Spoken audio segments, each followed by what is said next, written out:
আপনি একটি হাইব্রিডের জবা গাছ নিয়ে গিয়ে তাকে যে কোনোভাবে রোপণ করে দেবেন না। একটি করে গাছের ক্ষতি হয়ে যাচ্ছে এমন রিপোর্ট কিন্তু বারে বারে আমরা পাচ্ছি।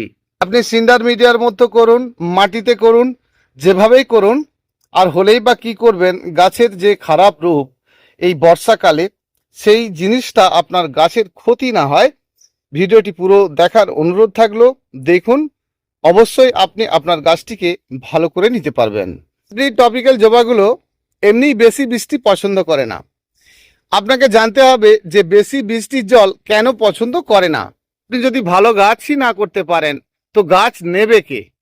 আর এই হাইব্রিড জবা গাছ আমরা কিন্তু অনেকেই এই একটু একটু ভুলের জন্য আমাদের জবা গাছের বড় ক্ষতি হয়ে যায়। জবা গাছের যে শখটা সেটাই আপনি হারিয়ে ফেলেন। আপনার মনে হয় যে আর জবা গাছ করে কোনো লাভ নেই। তো সেটাই আমি আপনার সঙ্গে শেয়ার করব, যেখানে আবার আপনার মধ্যে সেই জবার যে প্রেম, সেই জবার প্রেমটা যেন সব সময় ঠিক থাকে। কি করলে আপনি জবা গাছ সঠিক করতে পারবেন তার প্রতিটি পয়েন্ট আপনাকে জেনে নিতে হবে। অন্যান্য জবা গাছের মতো যে সকল দেশীয় জবা গাছগুলো আমরা যেমন ইচ্ছা করে রোপণ করে দিই, খুবই ভালো হয়ে যায়, গাছও যেমন ভালো হয় তার ফুলও ভালো হয়। যখন আপনি হাইব্রিডের জবাগুলো করবেন তার যে সকল কাজ আপনাকে সম্পূর্ণভাবে জানতে হবে। 2 দিন আগে আমি আপনাদেরকে জবার ভিডিও দিয়েছি, আবারও ভিডিওটা দিচ্ছি এই কারণে যে অনেক বন্ধুরই কিন্তু বেশ বড়সড় ক্ষতি হয়ে যাচ্ছে। অনেক বন্ধুরা 2 দিন আগে একটি ভিডিও দেওয়ার পরেও আজকের ভিডিওটি আমি আবারও বানাচ্ছি। তার কারণ হচ্ছে এটাই যে আপনি ভালো করে জবা গাছটা করুন। এক দাদাভাই আমার থেকে জবা গাছ নিয়েছিলেন ধরুন আরও 5-6 মাস আগে।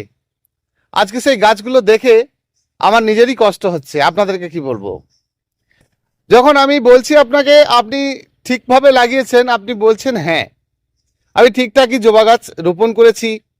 সব কিছু যখন ঘুরিয়ে ফিরিয়ে বিষয়গুলো জানার চেষ্টা করছি আমরা, আর তখন জানতে পারছি কিন্তু একটার পর একটা সেই ঘটনা, যে ঘটনার জন্য কিন্তু জবা গাছের প্রাণটা হারায়। দেখুন, একই সঙ্গে আমি 3টে জবা গাছ বসিয়েছি, আপনাদেরকে দেখিয়েছিলাম।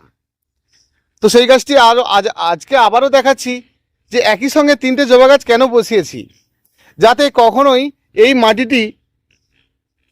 মাটিটি বজবজে ভেজা না হয় এবং গাছটির মতো প্রচুর শেকড় জ্যাম হয়, গুচ্ছ শেকড় যাতে নষ্ট হয়, মূল শেকড়ে পরিণত হয়।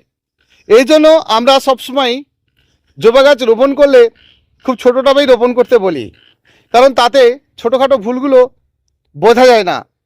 আমি শেয়ার করছি বন্ধুরা। নমস্কার, পুষ্পশ্রী নার্সারি কোলাঘাট, আমি কমল। আমার ফোন নাম্বার 9609456194। ভয় পাবেন না। আপনার যদি কোনো গাছের সমস্যা হয়ে থাকে অবশ্যই এই নাম্বারে হোয়াটসঅ্যাপ করে আমাকে ফোন করবেন, তা নইলে কিন্তু আপনার হোয়াটসঅ্যাপটা দেখা হবে না। আপনি হোয়াটসঅ্যাপ করে থাকলে আমাকে ফোন করবেন, দেখবেন আপনার জবা গাছ ভালো থাকতে থাকতে আপনি ফোন করুন। আপনি বুঝতে পারলে যে আমার জবা গাছের সমস্যা হচ্ছে, অবশ্যই তার সমাধানও আছে। যত সমস্যা আছে তার সমাধানও আছে, আর সেই সমাধান করে দেওয়ার চেষ্টা করব। অবশ্যই আমার সঙ্গে কন্ট্যাক্ট রাখবেন আর আপনার জবা গাছের পিকচার তুলে পাঠাবেন। আমি আপনাদেরকে জবা গাছ রোপণ করার সময় বারে বারে বলি, অনেকবার অনেক ভিডিওতে অনুরোধ করেছি, বারে বারে অনুরোধ করেছি, বন্ধুরা যখন জবা গাছ রোপণ করবেন 30% বালি মেখে করবেন, 30 ভাগ বালি মেখে করবেন। কারণ তো এটাই, এই সময়টা আপনার মধ্যে এইভাবে শেডে নেই, খোলা আকাশের নিচে রয়েছে, তথাপি আপনি জল দেওয়া ভুলভাল করলেই গাছটির সমস্যা হচ্ছে। আর একদম খোলা আকাশের নিচে, একেবারে খোলা আকাশের নিচে আপনার গাছটি রয়েছে, আর সেই গাছটির ধীরে ধীরে যে সমস্যাটা হচ্ছে। বেশ কয়েকটি গাছ আমি দিয়েছিলাম, বেশ ভালো ভালো কোয়ালিটির নতুন নতুন ভ্যারাইটি। দাদাভাই অনেক দাম দিয়ে আমার কাছে গাছগুলো নিয়েছিলেন, দামি দামি ভ্যারাইটি, কারণ নতুন নতুন জবার শখ আপনাদের আছে আর আপনারা কেনেন, সেজন্য এর যে পরিচর্যা আপনাদেরকে খুব ভালো করে জানতে হয়। তাহলে বন্ধুরা, আমি এই গাছটি রোপণ করেছিলাম, সর্বপ্রথম বলি যে শুধুই মাটির মধ্যে রয়েছে, এখানে একটুখানি বালিও নেই। তো বালি দিতে বলি এই কারণে, আমরা অনেকেই ভাবি যে বালি দিলে বোধহয় কম্প্যাক্ট হবে না, কারণ আপনাকে জানতে হবে বালিতে হয় কি, কোন কোন গাছ বালিতে হতে ভালোবাসে। বালি দারুণ একটা জিনিস, যা আপনার মাটিটাকে কখনোই চিটে যেতে দেবে না। সেজন্য 30 ভাগ বালি আপনি অবশ্যই দেবেন আপনার এঁটেল মাটি থাকলে। আপনার যদি বেলে মাটি হয়ে থাকে, আপনার মাটি যদি চটচটে না হয়, তাহলে শুধুই মাটির মধ্যে করবেন।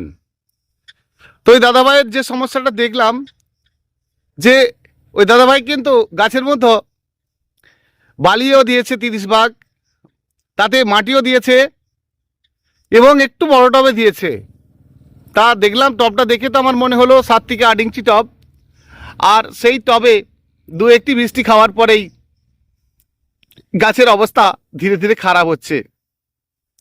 উপর থেকে ডগা পড়ছে, পাতা পড়ছে, কাণ্ড পড়ছে, গাছটি পুরো খাড়ত্তে হয়ে গেছে।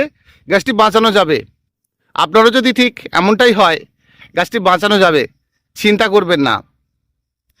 গাছের প্রসেস মাফিক কাজ করলে কাজ কখনোই খারাপ হবে না আপনার। তো এই জবা গাছের এই যে মাটির মধ্যে আমি যা যা বললাম, আপনি আর কিছু অ্যাড করলেন না তো? তো ওই দাদাভাই কিন্তু অ্যাড করেছিলেন এর মধ্যে কিছুটা গোবরের গুঁড়া।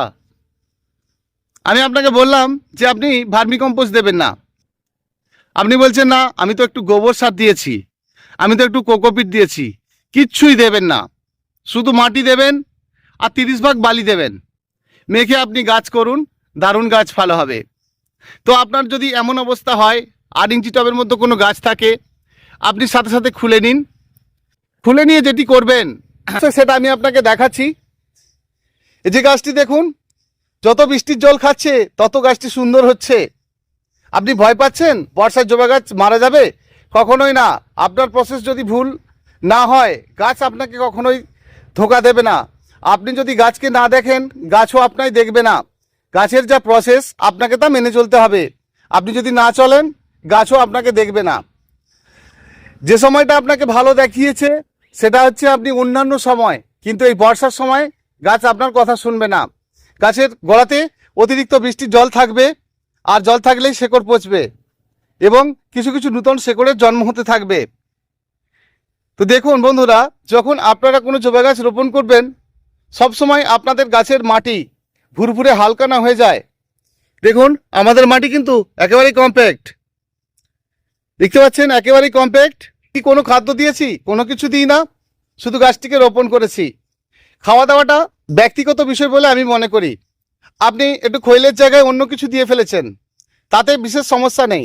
সমস্যাটা এই জায়গায় হবে যখন আপনি খাবারের পরিমাণ এককের জায়গায় অন্য কিছু দিয়েবেন। আপনি নিজেই বুঝতে পারবেন গাছের ফুল কম হচ্ছে, গাছের বৃদ্ধি বেশি হচ্ছে।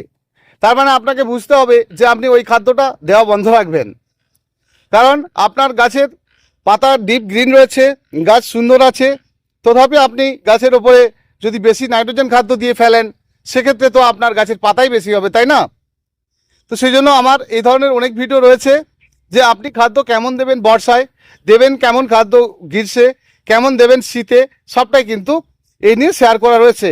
এখানে সেটের মধ্যে রয়েছে, আর এটা কিন্তু অন্য সময়ের মতো করে দেওয়া হয়েছে। ভাবছেন নার্সারিতে এত সুন্দর থাকে কি করে? অবশ্যই সুন্দর থাকে।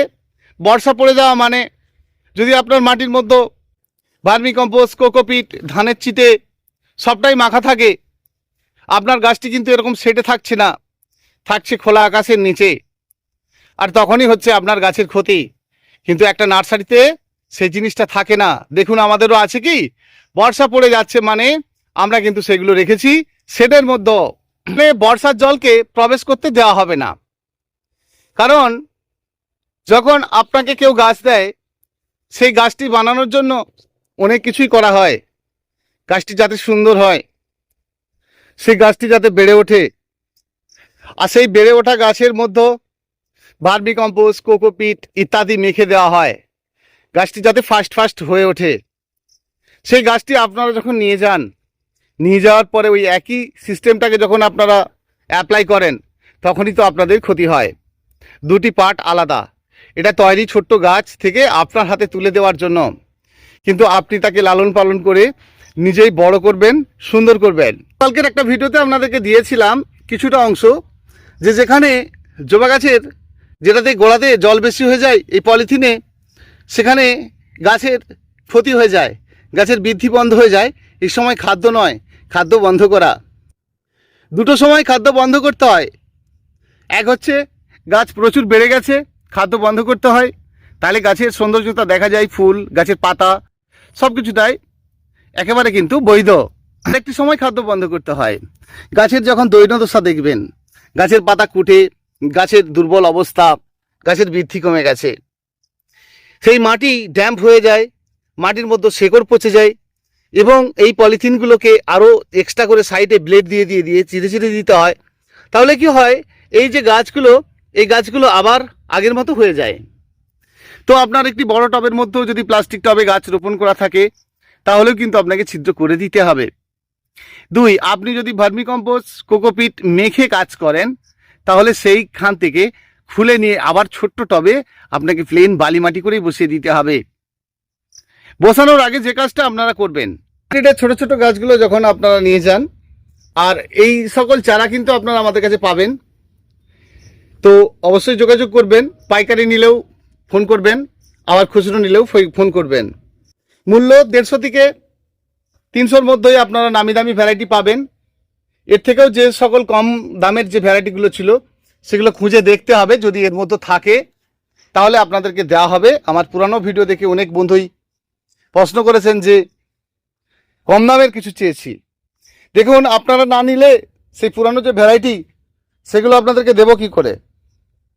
তো সেই জন্য এখন বর্তমান আপনারা যেটা পাবেন সেটা কিন্তু 150 থেকে 300, 350-র মধ্যে, এবং কিছু কিছু রেয়ার ভ্যারাইটি রয়েছে যেগুলো 400, 450, 500 পর্যন্ত রয়েছে। কারণ এক একটি নতুন নতুন ভ্যারাইটি, তাদের অনেক অনেক দাম। দেখুন, যেগুলো আমাদের কাছে একদম নতুন সেটাও আপনার কাছে যাবে। যে বন্ধুর ধরুন অনেক গাছ রয়েছে, আর সেই গাছ থাকাতে তাকে আবার নতুন ভ্যারাইটি নিতে হয়, সেক্ষেত্রে ভালো। কিন্তু আপনি 10-20টি গাছ করবেন, 10-20টা গাছের জন্য আপনার ভালো ফুল দেখতে এমন 150, 200, 250-র মধ্যে নিলেই হবে। সুন্দর সুন্দর ফুল আপনি পাবেন, ভালো কোয়ালিটি পাবেন। করার জন্য আগে থেকে পয়সা নেওয়া হয় না, আপনি যেদিন নেবেন সেই দিনই ফোন করবেন, সেদিনই কুরিয়ার হবে, সঙ্গে সঙ্গে পেমেন্ট করবেন। পেমেন্ট করার জন্য আপনাকে আগে থেকে চিন্তা নিতে হবে না। ডিটিডিসি কুরিয়ারের মধ্যে যায়, যে কুরিয়ার খরচটা হবে সাথে সাথে আপনি কুরিয়ারকে পেমেন্ট করবেন। অর্থাৎ গাছের দাম আলাদা, কুরিয়ারের দাম আলাদা। আসি বন্ধুরা গাছের এই খারাপ রূপটার কথায়। ভিডিওটি বড় হয়ে যাচ্ছে, আর বেশি বড় করব না। যদি দেখেন এই রকম খারাপ অবস্থা, সাথে সাথে খুলবেন, খুলে সাইডেরগুলো ফেলবেন, ফেলে আপনি পুনরায় ছোট্ট ছোট্ট টবেই কিন্তু গাছগুলি রোপণ করবেন। এরকম টবে সব রোপণ করে দেবেন। বৃহৎ বৃহৎ টবে দেবেন না, বর্ষার সময় দেবেন না। খুব ভালো হবে জল টান দেবেন। গাছের ওই মাটি শুকনো হলে আপনারা অবশ্যই চুনের জলটা দেবেন। 100 গ্রাম চুন 10 লিটার জলে গুলে দেবেন, আপনার গাছটি বেশ সুন্দর হয়ে যাবে। যখন গাছ নিয়ে যান, গাছ নিয়ে যাওয়ার সময় যদি দেখেন গাছের পাতা ভালো নেই, খাড় হয়ে গেছে, লাল লাল টাইপের হয়ে গেছে, তাহলে এই যে গাছটি নিয়ে যাবেন না, এই গাছটি নেওয়ার পরে নেওয়ার সময়কে দেখবেন এই গুটিটি ভেজা আছে কিনা। যদি ভেজা থাকে তাহলে কিন্তু বসাবেন না, শুকনো করবেন। যদি দেখেন মাটির মধ্যে এভাবে সবুজ ভাব এসে গেছে, মাটি খারাপ হয়েছে, তাহলে উপর থেকেও একটু কমিয়ে দেবেন। তার কারণ হচ্ছে কি, অনেকে এই ডিপ করে গাছটি বসিয়ে দেওয়া হয় আপনাকে, তাহলে উপরে মাটি একটু ফেলতে হবে। হিসাব বলছে সবসময় লেভেলে গাছ লাগানো। আপনি যদি বিশেষ করে গেড়ে ফেলেন গাছটিকে, তাহলে গাছের উচ্চতা বৃদ্ধি সবই ডাউন হয়, পরবর্তী ক্ষতিটা আপনাকে দেখতে হয়। অবশ্যই বেশি বড় টবের বা বড় ক্যারি ব্যাগের গাছ নিয়েছেন বা এই গ্রো ব্যাগের নিয়েছেন, তাহলে কি হবে, বা আপনি টবের নিয়েছেন, তাহলে সাইডকার মাটি ফেলে দিয়ে একটু ছোট করে দেবেন, কোনো ক্ষতি নেই, চিন্তা করবেন না যে গাছটা মারা যাবে। আর বেশি বড় গাছ, বেশি শেকড় থাকলে উপর থেকে একটু কাটিং করে দেবেন, দিয়ে বসিয়ে দেবেন, আর আপনার গাছটি সুন্দর হবে। ধরো আবারও দেখা হবে পরে ভিডিওতে। অনেক জবার ভিডিও দেওয়া রয়েছে, সেগুলো দেখুন, অনেকটাই আপনাদের উপকারে আসবে। আশা করি যেটা বললাম আপনাদের উপকারে আসবে। লাইক, কমেন্ট, শেয়ার করবেন। নতুন বন্ধু হয়ে থাকলে সাবস্ক্রাইব করে রাখবেন। ইনফরমেটিভ ভিডিও নিয়ে দৈনন্দিন আমি আসি আপনাদেরই জন্য। ভিডিওটি দেখার জন্য প্রতিটি বন্ধুকে অসংখ্য অসংখ্য ধন্যবাদ। ভালো থাকবেন, ধন্যবাদ।